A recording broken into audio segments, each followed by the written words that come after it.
Welcome back to guys, आपके अपने YouTube channel ultimate physics and math में आपका स्वागत है गाइज। आज हम बात करेंगे, पिछले वीडियो में हमने बात करी थी कि एक डाइपोल होता है, उसकी वजह से जो इलेक्ट्रिक फील्ड है उसकी हमने काउंट किया था एक्सिस पर और इक्विलेटरल प्लेन पर गाइज। ठीक है, तो आज हम बात करेंगे अगर हम किसी डाइपोल को किसी एक्सटर्नल इलेक्ट्रिक फील्ड में रखते हैं तो गाइज उस पर क्या इफेक्ट होता है गाइज। ठीक है ना, तो हम बात करते हैं। सबसे पहले हम देखते हैं गाइज, कल हमने क्या देखा था, हमने एक्सिस पर और ई निकाला था हमने गाइस, क्या कि एक तो निकाला था हमने किस पर, एक्सिस पर, और दूसरा हमने निकाला था किस पर गाइस, इक्विलेटरल प्लेन पर गाइस। ठीक है, तो ई जब हमने देखा था कि ई ऑफ एक्सिस क्या होता है गाइस, ज़्यादा होता है कहाँ पर, बजाय कि उस प्लेन के बजाय। ठीक है गाइस, डबल होता है, कितना होता है, डबल होता है गाइस। ठीक है, अब यहाँ पर आज हम देख रहे हैं कि हम लिख रहे हैं क्या गाइस, कि हमारा जो है डाइपोल जो है कहाँ पर है, एक देखिए force and torque on a dipole due to external electric field guys. ठीक है, यानी कि जब बाहर से हम इलेक्ट्रिक फील्ड, यानी कि इस इलेक्ट्रिक फील्ड में यूनिफॉर्म इलेक्ट्रिक फील्ड है गाइस। ठीक है, कैसा है, uniform due to uniform electric field guys. ठीक है, यूनिफॉर्म इलेक्ट्रिक फील्ड है, उसके अंदर एक हम अपना क्या रख रहे हैं, डाइपोल रख रहे हैं। ठीक है गाइस, तो उसके बाद हम देख रहे हैं कि उस पर, उस डाइपोल पर क्या फोर्स लगेगा या फिर क्या टॉर्क है, टॉर्क क्या होता है और क्या टॉर्क लगेगा गाइस। ठीक है ना, तो सबसे पहले हम बात करते हैं कि हम देख रहे हैं गाइस, हमारे पास क्या है, एक देखिए यहाँ पर इस तरीके से एक हमारे पास क्या है गाइस, एक यूनिफॉर्म इलेक्ट्रिक फील्ड है गाइस। ठीक है, क्या है, एक यूनिफॉर्म इलेक्ट्रिक फील्ड है जिसके अंदर हम क्या रख रहे हैं, एक टॉर्क रख रहे हैं गाइस, एक डाइपोल रख रहे हैं। ठीक है, तो यहाँ पर हम एक डाइपोल रख देते हैं गाइस। ठीक है, एक डाइपोल रखते हैं। ठीक है, ये एक यूनिफॉर्म इलेक्ट्रिक फील्ड है, इसका इलेक्ट्रिक फील्ड क्या है, इंटेंसिटी क्या है, ई है गाइस। तो एक ई इंटेंसिटी का यूनिफॉर्म इलेक्ट्रिक फील्ड है जिसके अंदर हमने एक डाइपोल रखा, ये माइनस क्यू और ये क्या है गाइस, प्लस क्यू। ठीक है ना, ये प्लस क्यू चार्ज है और ये माइनस क्यू चार्ज है गाइस। ठीक है ना, तो अब हमें क्या करना है, हमें देखना है कि इस डाइपोल पर फोर्स जो लग रहा है वो क्या लग रहा है और कितना लग रहा है, और अगर फोर्स और टॉर्क क्या लग रहा है गाइस। ठीक है ना, तो सबसे पहले हम बात करते हैं गाइस फोर्स की। तो ये एक डाइपोल है, तो हम देखते हैं कि अगर हम कोई भी, जैसे हम देखते हैं गाइस कि कोई भी अगर यूनिफॉर्म चार्ज है या कोई इलेक्ट्रिक फील्ड होता है, अगर हम उसके अंदर पॉजिटिव चार्ज लाते हैं तो उस पॉजिटिव चार्ज पर जो फोर्स लगता है उस फोर्स की डायरेक्शन क्या होती है,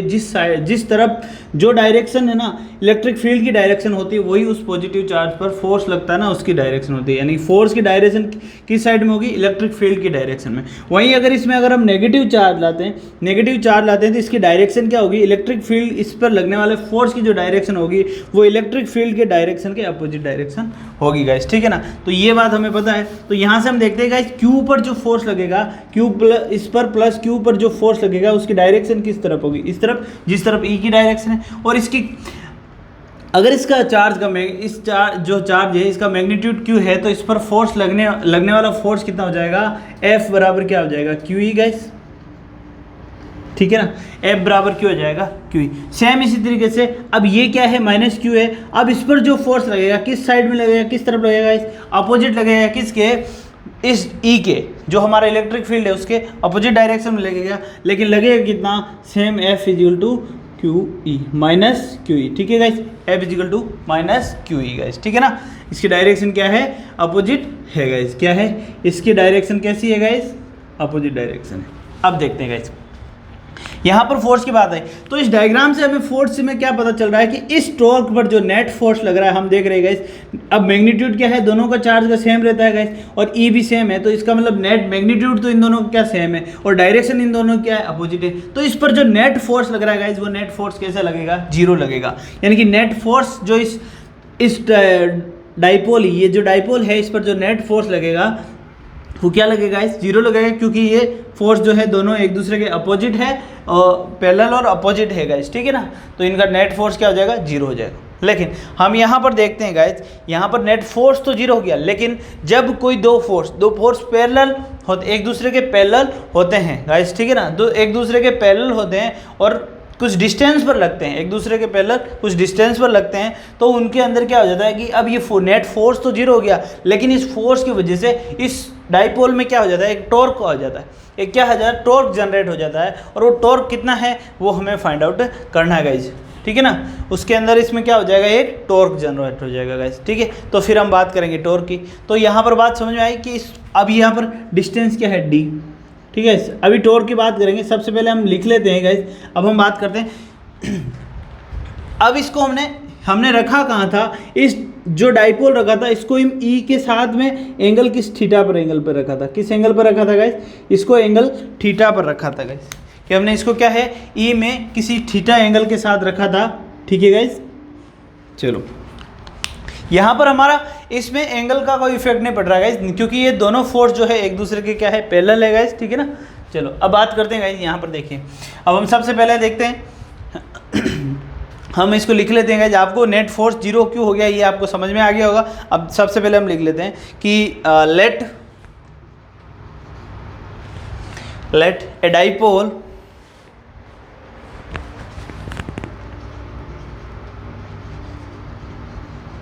हम क्या कर रहे हैं कि एक let a dipole placed, let a dipole is placed in a uniform electric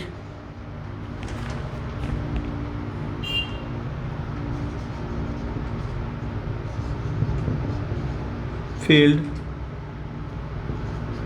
with angle theta.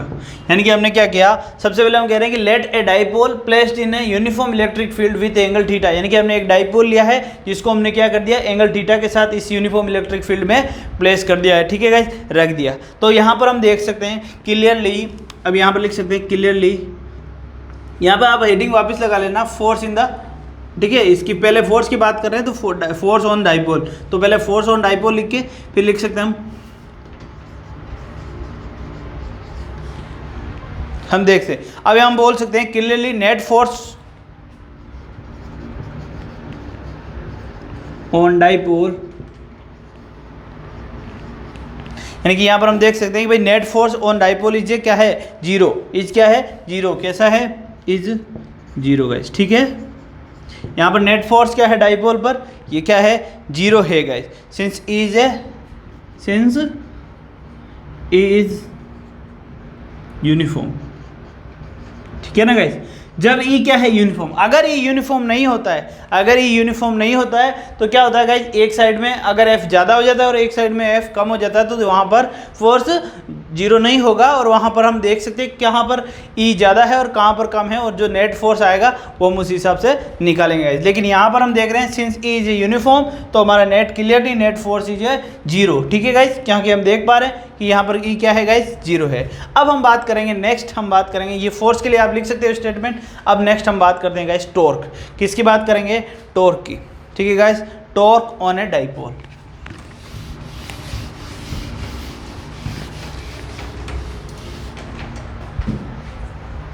देखिए गाइस,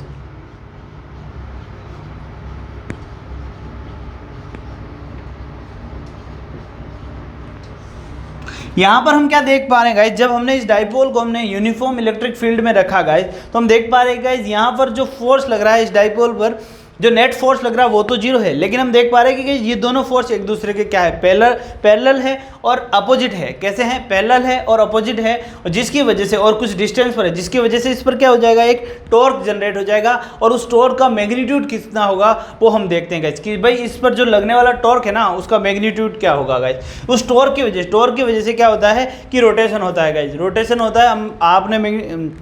पढ़ा होगा मैकेनिक्स में टॉर्क को पहले भी, ठीक है गाइस। तो यहाँ पर टॉर्क जनरेट हो जाएगा, और उस टॉर्क, अब टॉर्क को हम क्या बोलते हैं गाइस, किससे डिनोट करते हैं इसको, इस तरीके से, और एक वेक्टर क्वांटिटी है गाइस, ये कैसी क्वांटिटी है, एक वेक्टर क्वांटिटी है गाइस, ठीक है ना।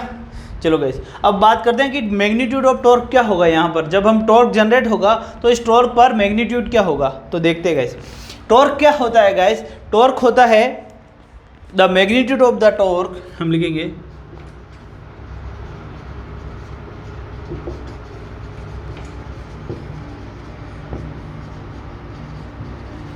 यानी कि टॉर्क का जो मैग्नीट्यूड होता है वो गाइस क्या होता है, इज गिवन बाय, किस तरीके से लिखेंगे, देखिए जो टॉर्क जो है उसका मैग्नीट्यूड होता है, टॉर्क क्या होगा कि अब यहां पर ईच, देखिए गाइस, इनटू, यानी कि ईच फोर्स, यानी कोई भी फोर्स हो उसका क्या होगा मैग्नीट्यूड, मैग्नीट्यूड, बात मैग्नीट्यूड की कर रहे हैं तो किसी भी फोर्स की, अब दोनों ही फोर्स का यहाँ पर क्या है मैग्नीट्यूड क्या है गाइस, सेम होगा, मैग्नीट्यूड डायरेक्शन अपोजिट है लेकिन मैग्नीट्यूड क्या है गाइस सेम है। तो ईच फोर्स या आइदर फोर्स, कोई सा भी एक फोर्स, आइदर फोर्स, ठीक है ना गाइस, उसका मैग्नीट्यूड लेना है यहाँ पर, तो ईच या फिर आइदर फोर्स यहाँ पर लिख देते हैं, आइदर फोर्स, कोई भी फोर्स, इनटू, अब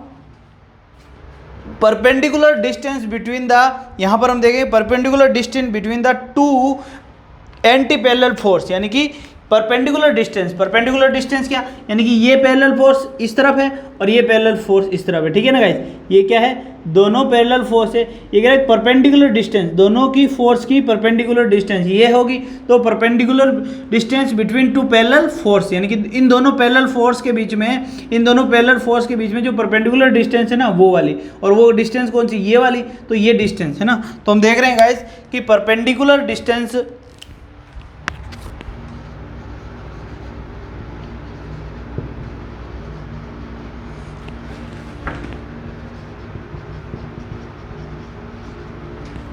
डिस्टेंस, देखिए जो दोनों पैरेलल फोर्स है ना उनके बीच की हमें क्या लिखनी है, between the two anti parallel, anti parallel है, एंटी फोर्सेस,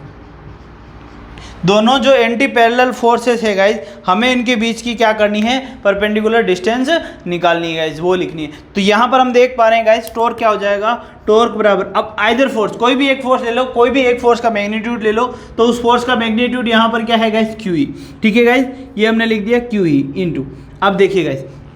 यहाँ हम मैग्नीट्यूड की बात कर रहे हैं, अभी डायरेक्शन की बात नहीं कर रहे गाइज, ठीक है, तो टॉर्क हमने ले लिया क्यू ई, ठीक है, कोई भी फोर्स ले लिया क्यू ई, ठीक है, अब ये कह रहा है कि डिस्टेंस, ये क्या कह रहा है, perpendicular distance between the two anti parallel force, anti parallel force कौन से, एक इस तरफ और दूसरा फोर्स एक उस तरफ, तो एंटी पैरेलल, दोनों एक दूसरे के पैरेलल है, तो इन दोनों के बीच की जो परपेंडिकुलर डिस्टेंस है वो क्या है, ये है गाइस। हमने इस डायगोनल को इस ई के साथ कौन से एंगल के साथ लिया, इसको थीटा एंगल के साथ दिया, तो ये क्या है, थीटा है, ये क्या है हमारा डी है, तो हमें पता है कि भाई थीटा के सामने वाला, हम देख सकते हैं किसी भी ट्रायंगल में, ये थीटा के सामने वाली क्या होती है, ये अगर आर है या डी है तो ये क्या होगा, ये हमेशा साइन थीटा होगा, तो ये क्या होगा, डी साइन थीटा होता है ना, तो थीटा के सामने वाली जो साइड होती है हमेशा क्या होती है, डी साइन थीटा है, तो ये क्या हो जाएगी गाइस, ये साइड जो है क्या होगी, डी साइन थीटा होगी,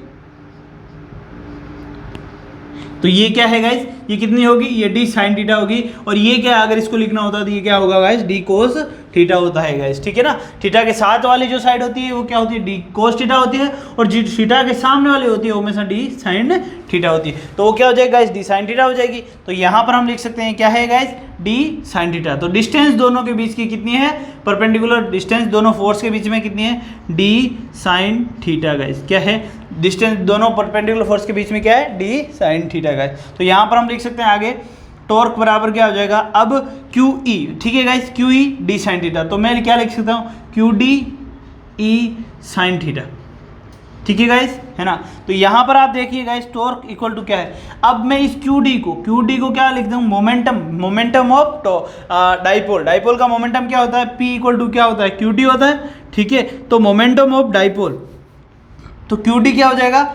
ये मोमेंटम ऑफ डाइपोल, यानी कि P लिख सकते हो हम इसको, तो टॉर्क इक्वल क्या हो जाएगा, P E साइन थीटा। देखिए गाइस अब बात करते हैं इसकी डायरेक्शन की, जब हम डायरेक्शन की बात करते हैं, टॉर्क की जो डायरेक्शन होगी वो क्या होगी गाइस, टॉर्क की अगर वेक्टर डायरेक्शन की बात करते हैं तो ये हो जाएगा P B E, ठीक है, P E sine theta guys, ठीक है ना, साइन थीटा। अब इसकी डायरेक्ट में आप एन कैप लिख सकते हो गाइस, इसकी जो डायरेक्शन होगी वो क्या होगी, परपेंडिकुलर होगी, किस तरीके से आप इसको इस तरीके से ले टॉर्क लिख सकते हो, P क्रॉस E, ठीक है, जहाँ पर टॉर्क की जब पी ई साइन थीटा होता है, ये साइन थीटा में होता है, तो हम इसको इस तरीके से लिखते हैं पी क्रॉस ई। अब यहाँ पर जो टॉर्क की डायरेक्शन होगी ना, वो इस जैसे यहाँ पर मान लो ई और ये डायपोल इस तरीके से है, तो इसके परपेंडिकुलर, इन दोनों के परपेंडिकुलर होगा। जो हमारा टॉर्क होगा वो इन दोनों के क्या होगा गाइस, परपेंडिकुलर होगा गाइस। तो टॉर्क की डायरेक्शन भी क्या है यहाँ पर, परपेंडिकुलर है गाइस। तो टॉर्क बराबर हमारे पास क्या आ गया, पी क्रॉस ए थीटा। अब हम बात करते हैं कुछ केस की गाइस, कि कब टॉर्क जो है हमारा मैक्सिमम होगा और कब टॉर्क जो है मिनिमम होगा गाइस। एक बात करेंगे मैक्स कब होगा और एक होगा मिनिमम कब होगा गाइस, ठीक है। चलो देखते हैं मैक्स कब होगा। पहले हम बात करते हैं टॉर्क मैक्सिमम कब होगा। तो हम देख रहे हैं टॉर्क बराबर क्या है, पी ई साइन थीटा। ये मैक्स कब हो सकता है, जब थीटा क्या हो, मैक्सिमम हो, और थीटा साइन थीटा मैक्सिमम क्या होता है, जब दोनों के बीच साइन थीटा यानी थीटा इक्वल टू क्या हो, 90 डिग्री होगी, तभी ये 1 हो सकता है। ये मैक्स कब होगा, जब ये 1 होगा, वरना वो ये 1 से छोटा होता है। तो 90 डिग्री पर ये कैसा होता है, 1, यानी कि इफ़ थीटा इक्वल टू क्या हो, मैक्स कब होगा, जब थीटा इक्वल क्या हो, 90 डिग्री, जिसके बाद क्या हो जाएगा, जो टॉर्क हो जाएगा वो क्या हो जाएगा, पी ई, क्योंकि यहाँ पर जो साइन थीटा होता है वो क्या हो जाएगा, 1 हो जाएगा गाइस। तो टॉर्क बराबर क्या हो जाएगा, पी ई आ जाएगा गाइस, ठीक है ना। टॉर्क बराबर क्या आ जाएगा, पी ई, जो मैक्सिमम आ जाएगा। और ये मैक्सिमम का मतलब क्या है कि ये 90, यानी कि जो डाइपोल है वो हमारा इलेक्ट्रिक फील्ड के, जो एक्सटर्नल इलेक्ट्रिक फील्ड है उसके परपेंडिकुलर होना चाहिए गाइस। तो जो हम डाइपोल रख रहे हैं उसको हम इसके परपेंडिकुलर रखेंगे तो हमारा टॉर्क क्या होगा, मैक्सिमम होगा गाइस, है ना। तो आपसे पूछ सकता है कि डाइपोल को कैसा रखना चाहिए, ई के परपेंडिकुलर रखेंगे तब हमारा टॉर्क क्या होगा, मैक्सिमम होगा। और बात कर रहे हैं टॉर्क मिनिमम कब होगा, जब टॉर्क मिनिमम की बात करते हैं गाइस, तो मिनिमम थीटा इक्वल टू क्या होना है। अब ये मिनिमम कब हो जाएगा, ये 0 हो जाएगा, तो ये क्या हो जाएगा, 0 हो जाएगा। तो थीटा इक्वल टू क्या लेते हैं, 0। जब थीटा 0 लिखेंगे तो साइन 0 हो जाएगा, तो साइन 0 हो जाएगा, तो टॉर्क भी क्या हो जाएगा हमारा 0 हो जाएगा। जब थीटा इक्वल टू, तो यहाँ पर टी इक्वल टू क्या हो जाएगा, टॉर्क 0 हो जाएगा। कब हो जाएगा टॉर्क 0, जब हम इस डाइपोल को इस इलेक्ट्रिक फील्ड के पैरेलल रख देंगे, यानी कि ये इलेक्ट्रिक फील्ड है और इसी के अंदर इस P की डायरेक्शन और E की डायरेक्शन जो दोनों हो जाएगी सेम हो जाएगी। अब आपको इस तरीके से भी बोला जा सकता है, direction between P and E, ये हमारा डाइपोल इस तरीके से रखना पड़ेगा, ठीक है। किस तरीके से, एक मिनट, ये आप देख सकते हैं गाइस, हमारा जो डाइपोल हो जाएगा ना वो इस तरीके से रखना पड़ेगा फिर, ठीक है। अब ये -q और ये q, ठीक है, ये क्या है, E की डायरेक्शन है, इस तरफ है, ठीक है। तो P की डायरेक्शन है, यहाँ पर P की डायरेक्शन भी क्या हो, -q से +q की तरफ जाती है, यानी कि डाइपोल। अब हम बोल सकते हैं कि P की डायरेक्शन और E की डायरेक्शन अगर सेम होती है, यानी कि थीटा कब होगा 0 डिग्री, तब P और E की डायरेक्शन क्या होगी, सेम होगी। इसका मतलब हमारा टॉर्क क्या होगा गाइस, 0 होगा गाइस। तब हमारा टॉर्क क्या होगा, 0 होगा। कब होगा, जब P और E की डायरेक्शन क्या होती है, सेम होती है गाइस, ठीक है ना। तो हमने बात कर ली गाइस कि जो है एक्सटर्नल यूनिफॉर्म इलेक्ट्रिक फील्ड होता है, जब गाइस उस पर जो हम उसमें अगर एक डाइपोल को रखते हैं तो उस पर जो फोर्स लगता है वो कितना लगता है। तो हमने यहाँ डायग्राम में देखा कि उस पर जो नेट फोर्स लग रहा है गाइस वो क्या लग रहा है, 0 लग रहा है। लेकिन उस नेट फोर्स तो 0 लग रहा है, लेकिन वो दोनों फोर्स एक दूसरे के पैरेलल है और उनके बीच में कुछ डिस्टेंस है, जिसकी वजह से यहाँ पर एक नया फोर्स जनरेट हो जाता है, टॉर्क जनरेट हो जाता है, नई चीज़ जनरेट होती है, उसको क्या बोलते हैं हम, टॉर्क जनरेट हो जाते हैं। और उस टॉर्क की वजह से क्या करता है, रोटेशन करेगा, ठीक है गाइस। तो वो टॉर्क कितना है गाइस, वो हम काउंट, उसका मैग्नीट्यूड कितना होगा वो हम देखते हैं। फिर हमने उसका क्या किया, मैग्नीट्यूड काउंट किया टॉर्क ऑफ डाइपोल का, ठीक है गाइस। और इस तरीके से हमने काउंट किया, फिर हमने देखा कि कि टॉर्क मैक्सिमम कब होगा और मिनिमम कब होगा गाइस, ठीक है। नोट कर लीजिए गाइस।